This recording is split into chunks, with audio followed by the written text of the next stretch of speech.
Good morning बच्चों। कल आप लोगों ने भाषा और व्याकरण पढ़ा, जिसमें आपने सीखा भाषा क्या होता है, भाषा के कितने रूप होते हैं, बोली क्या होती है, लिपि।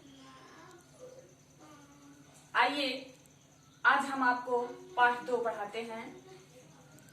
हमारी टॉपिक है वर्ण विचार। हम जानेंगे वर्ण क्या है, वर्ण कितने होते हैं, कौन कौन से वर्ण होते हैं, स्वर क्या है, व्यंजन क्या है, अयोग वाह क्या है, हम देखेंगे। सबसे पहले हम जानते हैं वर्ण की परिभाषा। वर्ण वह छोटी से छोटी मूल ध्वनि जिसके खंड नहीं किए जा सकते, अर्थात जिसके टुकड़े नहीं हो सकते, उसे हम वर्ण कहते हैं। व्यवस्थित क्रम में लिखा हुआ वर्ण वर्णमाला कहलाता है। पहले 49 अक्षर का होता था वर्णमाला, और अब 52 अक्षर का होता है, जिसमें 11 स्वर, 2 अयोगवाह और 38 व्यंजन होते हैं। हम यहाँ पर देखेंगे वर्ण की परिभाषा। वह छोटी से छोटी मूल ध्वनि जिसके खंड नहीं किए जा सकते वर्ण कहलाते हैं। वर्ण के प्रकार। वर्ण 3 प्रकार के होते हैं: स्वर, अयोगवाह और व्यंजन। देखते हैं स्वर क्या है। जिन वर्णों के उच्चारण में किसी अन्य वर्ण की आवश्यकता नहीं होती उसे स्वर कहते हैं। जिन वर्णों के उच्चारण में किसी अन्य वर्ण की आवश्यकता नहीं होती है उसे हम स्वर कहते हैं, और जिन वर्णों के उच्चारण में हमें किसी अन्य वर्ण की आवश्यकता होती है उसको हम व्यंजन कहते हैं। जैसे वो वर्ण जो अपने आप में पूर्ण है, अ आ इ ई उ ऊ ए आए ओ आओ अंग आ। और व्यंजन में हम का बोलेंगे तो का में आ छिपा हुआ है, का खा गा घा। इसमें हमें स्वर की सहायता लेनी पड़ रही है। तो यहाँ पे देखेंगे जिन वर्णों के उच्चारण में किसी अन्य वर्ण की आवश्यकता नहीं होती उसे हम स्वर कहते हैं। स्वर 2 प्रकार के होते हैं: ह्रस्व और दीर्घ। ह्रस्व स्वर में कम समय लगता है। ह्रस्व का मतलब होता है छोटा। ह्रस्व स्वर का अर्थ है छोटा, यानी कम समय में। जिन स्वरों के उच्चारण में कम समय लगता है उन्हें ह्रस्व स्वर कहते हैं, जैसे आ ई उ री। दीर्घ स्वर क्या होते हैं? दीर्घ स्वर, दीर्घ का अर्थ है बड़ा। जिन स्वरों के उच्चारण में दुगना समय लगता है, जैसे आ हमने आ जल्दी बोल दिया, लेकिन आ बोलने में थोड़ा समय लगा। जिन स्वरों के उच्चारण में दुगना समय लगता है उन्हें दीर्घ स्वर कहते हैं। जैसे बड़ा आ, बड़ी ई, बड़ा ऊ, ए आए ओ आओ। इस प्रकार से हम ह्रस्व स्वर और दीर्घ स्वर के बारे में जाने।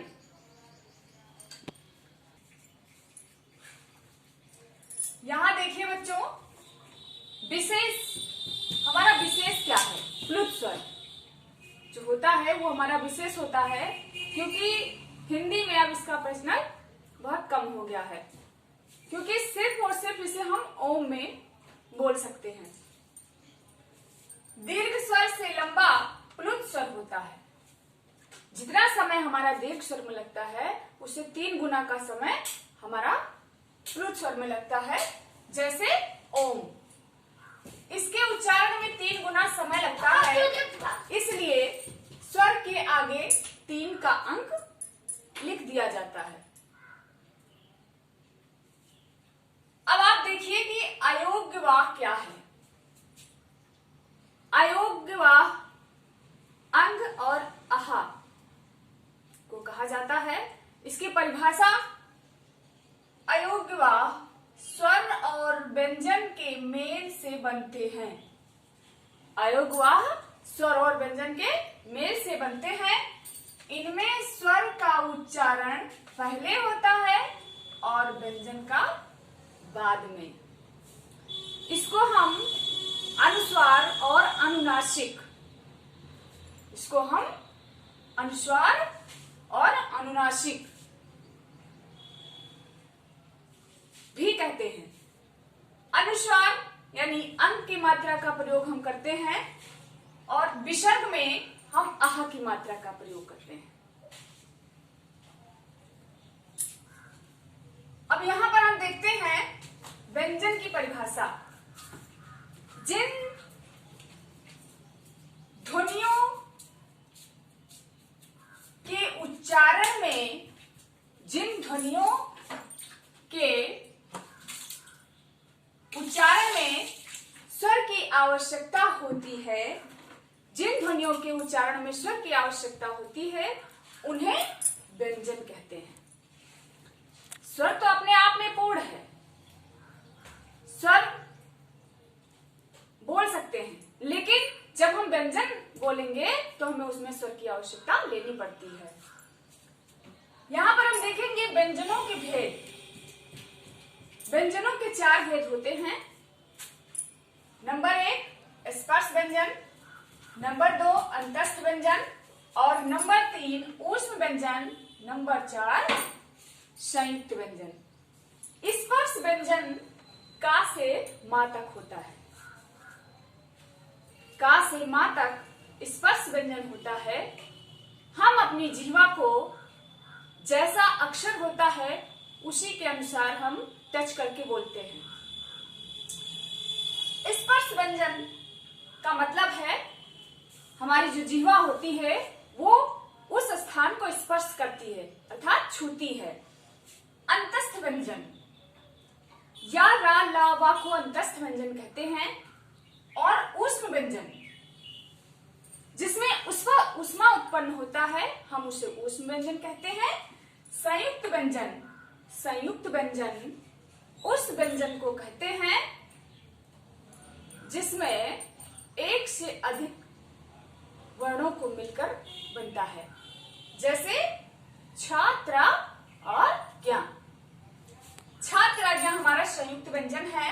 ऊष्म व्यंजन सा सा हा, सा सा सा हा। आगे हम देखते हैं अब यहां पर स्पर्श व्यंजन। स्पर्श व्यंजन क्या है तो देखते हैं का से मा तक स्पर्श व्यंजन है। क ख ग घ अंग, इसका उच्चारण स्थान कंठ है। कंठ से है च छ ज झ इया, इसका उच्चारण स्थान तालु से थ थ द ध अड़।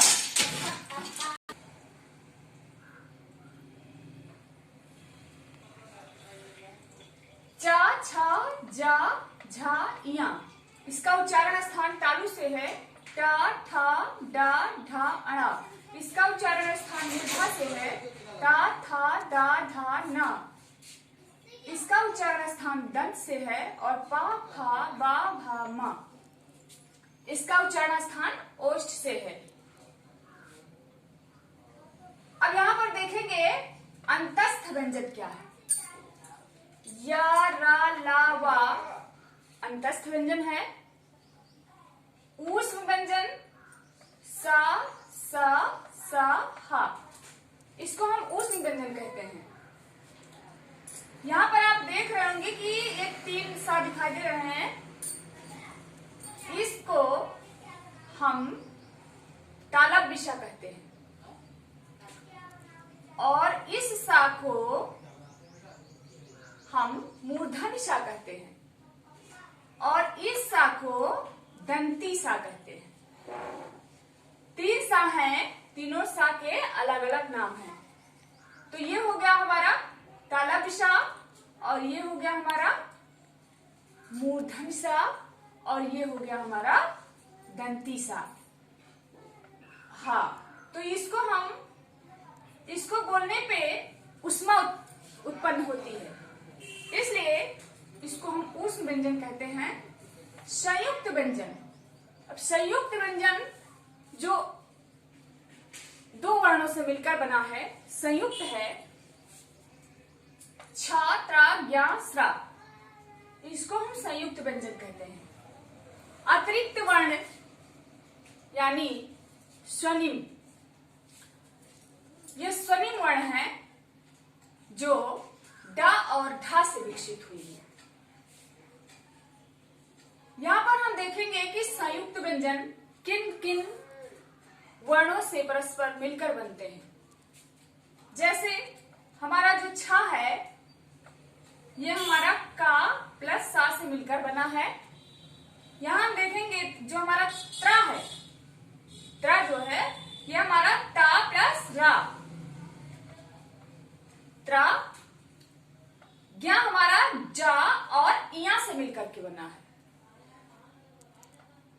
तो यहां पे हो गया ज्ञ।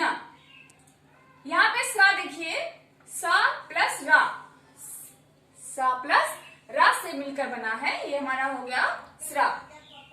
अतिरिक्त वर्ण की बात हम करते हैं। यहाँ पे देखेंगे अतिरिक्त वर्ण में अतिरिक्त वर्ण स्वनिम ध्वनियां हैं जो कि ड और ढ से विकसित हुई है। आज का क्लास बस यहीं तक। कल हम आपको पार्ट 3 पढ़ाएंगे। पार्ट 3 में शब्द विचार, पार्ट 3 में हम कल पढ़ेंगे शब्द विचार। धन्यवाद।